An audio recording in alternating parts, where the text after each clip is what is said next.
Welcome back नाज़रीन। Bulletin में हिकु भेरो ॿीहर मूंखे भली कार चऊं था। कराची मां ख़बरुनि जी शुरूआत कयूं था। सोराब ॻोठ वारे इलाइक़े में गुज़िरियल थियल विगोड़नि जो केस दाख़िल कयो वियो आहे।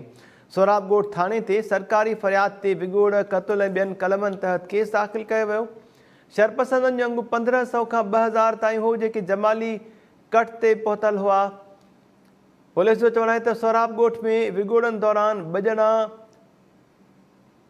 मारिजी विया हुआ ऐं 4 ज़ख़्मी थी पिया हुआ।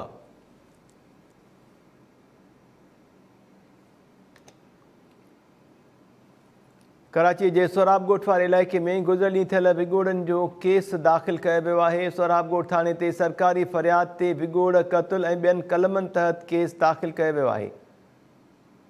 केस में ॼाणायो वियो आहे त शरपसंदनि जो अंगु 1500 खां 2000 ताईं हो, जेके जमाली कट ते पहुतल हुआ। सोराब ॻोठ में विगोड़नि दौरान 2 ॼणा मारिजी विया हुआ ऐं 4 ॼणा ज़ख़्मी थी पिया हुआ। तफ़सील मालूम कयूं था टाइम न्यूज़ कराची जे रिपोर्टर अयाज़ बिरोही खां। अयाज़, छा अपडेट्स आहिनि अव्हां वटि? काल विगोड़नि पारां सुपर हाईवे ते अलासिफ खां जमाली पुल ताईं वो मुज़ाहिरो कयो वियो हो, जंहिं दौरान जेका आहे तमामु सख़्तु विगोड़ कया विया ऐं गाॾियुनि खे बाहियूं।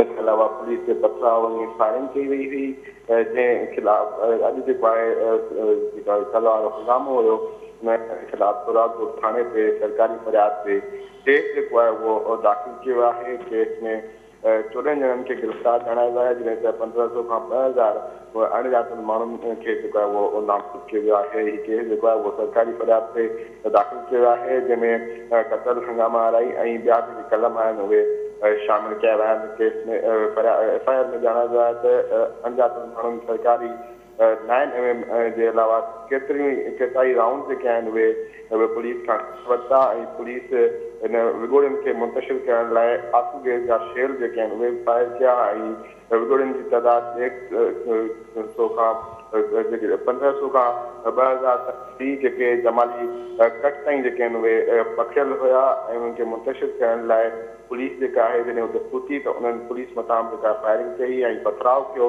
ऐं उन खां अलावा जी फायरिंग में ऐं पथराव में 4 ॼणा जेके आहिनि उहे मुतासिर हुया, जेके उहे ज़ख़्मी थी पिया हुया, जिन मां 2 ॼणा जेके आहिनि उहे अस्पताल जिन खे नियो वियो हुयो उते उन्हनि दम जेको आहे ॾेई छॾियो, उहे मारिजी विया आहिनि विगोड़नि दौरान। हाणे सरकारी फ़रियाद ते केस जेको आहे उहो दाख़िल कयो आहे, जंहिंमें क़त्ल ऐं हंगामा आराई समेत सरकारी कम में मुदाख़लत जे कलम जेके आहिनि उहे हिन केस में शामिल कया विया आहिनि।